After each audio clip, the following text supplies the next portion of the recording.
Hey, what's up guys? Hardleg Joe here with the What a Deck profile for the pure Igknight deck. I'm going to go through everything in here and then I'll explain how it works. So we've got 2 Igknight Gallant, 2 Igknight Veteran, 3 Igknight Cavalier, 2 Igknight Margrave, 3 Igknight Templar, 3 Igknight Paladin, 2 Igknight Crusader, 3 Igknight Squire, and 1 Igknight Champion. And 3 Effect Veiler. For the spells, we have 1 Reinforcements to the Army, 2 Terraforming, 3 Summoner's Art, 2 Pot of Riches, 2 Mystical Space Typhoon, 3 Ignition Phoenix, and for traps, 3 Igknight Burst. Extra deck is Trishula, Dragon of the Ice Barriers, Ignister Prominence, Stardust Dragon, Clearwing Synchro Dragon, Goyo Guardian, Ally of Justice Cataster, Great Old One Hastur, number 39 Utopia Beyond, Tyrus Keeper of Genesis, Volcasaurus, Dark Rebellion Ixie Dragon, Ragna Zero, Skyblasting Musketeer, also known as Castell, Super Quantum Mecha Beast, Grampulse, and Wind Up Zenmaines. The side deck I will go over in a moment. So the Igknights are pretty much a basic pendulum beatdown deck. All the monsters are normal monsters. They have no effects except for Igknight Champion, but we'll go into him in a moment. So they're just their attack. And you've got a couple that have pretty high attack. You've got 2400 with Cavalier, which is why we play 3 of her. 1700 with Templar, but he's a 4-star monster, so you can get him out a little bit easier.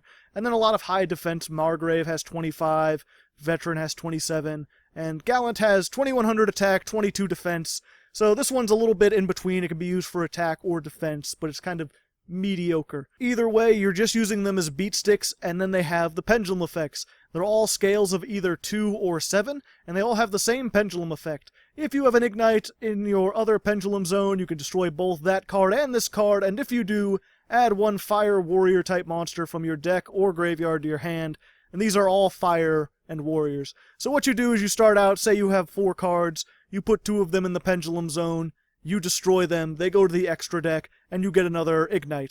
Then you put the new Igknight you just got and one of your other Igknights in the pendulum zone, you destroy them, you add another Igknight, you put that in your last remaining Igknight, and then you could summon 4 monsters. So you're just swarming the field, you've got fairly high attack, you've got fairly high defense.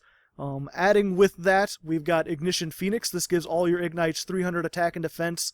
It also has the additional effect that you could target 1 Igknight card you control, destroy it, and if you do, add 1 Igknight card from your deck to your hand. So that's useful not only to help you search when you only have, say, 3 Igknights. You could put 1 in the zone, destroy it, add another one, even the same one, and then you have 1 in your extra deck to summon. But you can also use it to grab Igknight Champion. He is your boss monster. He has 2800 attack. You can summon it by targeting 3 Igknights you control and destroying them.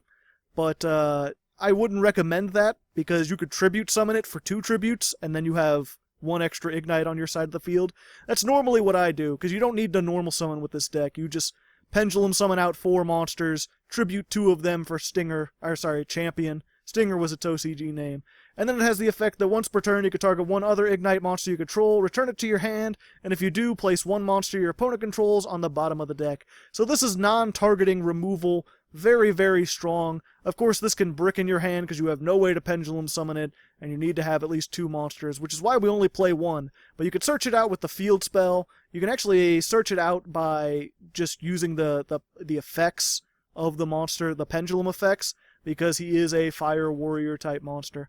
But generally it's a lot easier to search him out with the field spell, because you can pendulum, with this one you can pendulum summon monsters out and then destroy 1 to get your Igknight Champion. The only other monster we play is Effect Veiler. This is just generic effect negation. It's also a level 1 tuner. I use them about equally both. Sometimes you want to negate, sometimes it's really, again, because you don't need your normal summon most of the time. You can pendulum summon out all these. We've got 3s, we've got 4s, we've got 5s and 6s, which just allows you to make all manner of various synchro monsters. This is really a deck that doesn't have enough room in the extra deck, because in addition to having these synchro monsters, you can of course Ixie summon, because you have multiples of 3, 4, 5, and 6. So you can make 3, 4, 5, and 6 Ixies. Of course, the bad thing with that is that when you detach them as material, they go to the graveyard, they don't go back to the extra deck. I prefer to synchro, because then you can just pendulum summon back out your monsters again. Of course, if you do want to Ixie summon, that's why we have the Pot of Riches. This is shuffle 3 pendulum monsters from your extra deck or your graveyard into your deck, and then draw 2 cards. But you cannot special summon the turn you activate this card except by pendulum summon. So, you know, if you need to get rid of a card, make Castell, send it into the card, and then next turn you can shuffle the monsters from your graveyard or extra deck back into the deck and just draw more cards. The only other card really of interest here is this Igknight Burst. This is kind of a slow card. I almost wouldn't recommend it, except it's such great removal. It's once per turn during your main phase, you can destroy up to 3 other Igknight cards you control, return an equal number of cards your opponent controls to the hand. And if this is sent to the graveyard, you can add a face-up Igknight Pendulum from your extra deck to your hand. So this is kind of slow because it's a trap that you can only use during your main phase. You have to set it and wait until your next turn, and then you can only use it during your turn. But because you have such high defense, if you can get out 2 of these Veterans and 2 Margraves, and then during your turn you destroy them, they go to the extra deck, you send 3 cards your opponent controls back to the hand, and then you just pendulum summon them back out again. So every turn you're blowing stuff up and then just getting it back. You're recursing all your resources. So that's your main play. Champion is your big beat stick. You've got defensive. You've got your big attacker in Cavalier. You've got monster and spell trap removal in the form of Burst. You've got your Ignition Phoenix to give you more attack. And then everything else is just sort of like search power. So you've got Reinforcement of the Army, a level 4 warrior, which we've got a lot of. A Summoner's Art, a level 5 or higher normal monster, which is any of these ones on the top row except for Templar.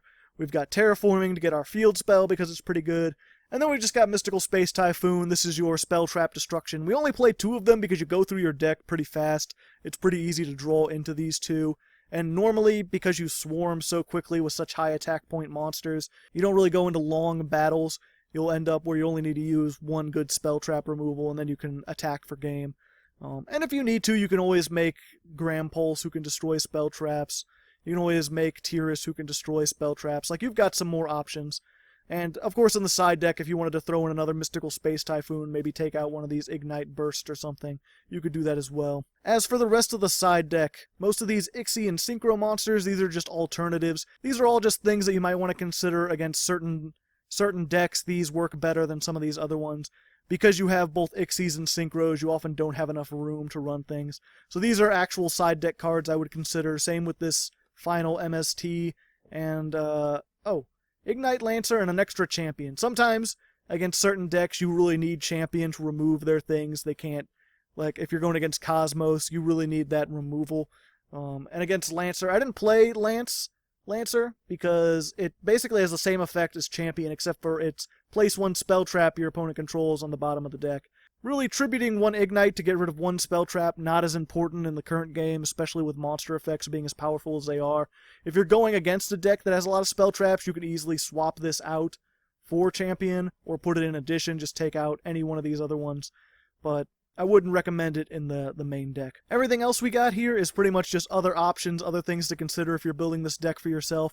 If you want to go full competitive, I would really recommend Luster Pendulum. I try to stick away from cards that are at 1, but this can really help you to search out your deck a little bit faster, and it's got a 5 scale. We've also got Toon Warrior. I originally had this guy in here instead of Effect Veiler because it's a warrior. You could search it out with Reinforcements of the Army. Plus, it's a tuner, level 3, normal monster, so it fits with the rest of the theme and allowed access to more bigger synchros. I could make Trishula a little bit more often than I ended up doing. Make Ignister Prominence a lot more often, but it didn't have that extra utility. I found that Effect Veiler was better because I needed some effect negation as well. You might want to try doing both, maybe go for Igknight Synchro, because again, the Synchros really work really well with these because your Pendulums are going back to the extra deck that way. You can summon them back out again. Whereas when you Ixie summon with them, you're losing them. There's also these 2 to consider, Dragoons of Draconia and Sky Dragoons of Draconia. These are both level 7 and 2 scale, so they work with the Igknights. They also work with normal monster support. This one lets you search for a level 4 normal monster when 1 destroys an opponent's monster by battle. And this one lets you destroy a card on the field if a normal monster inflicts battle damage. So there is some tech in here. You could use these. The problem I ran in with them was that then it shut down your pendulum scales. You can't use these effects. You have to let these get destroyed by your opponent or destroy them yourself, and no one ever wants to do that. Finally, we've got the last 2. Rivalry of Warlord. This might be an actual good side deck cards, especially if you're going more for the beatdown version like I am. Each player can only control one type of monster, but you have all warriors, you have all fire monsters, so you never have to worry about this affecting you. But with some decks that have like various types and various attributes, it could really hurt them. You've also got Tyrant's Throw. Activate this by attributing 2 normal monsters. Neither player can normal or special summon effect monsters. Can be really effective. Of course, MST just gets rid of it, and it costs 2 to tribute, so you have to have a pretty good starting hand, and then you can't use Igknight Champion or any of your extra deck. But if you wanted to make Igknight Lockdown, this would be a pretty good option for that. So that about does it for the pure Igknight deck. I hope you guys enjoyed, have fun with it. Next week, I'll be looking at weird lockdown shenanigans with spellcasters, the likes of which you've probably never seen. Until then, good luck and have fun.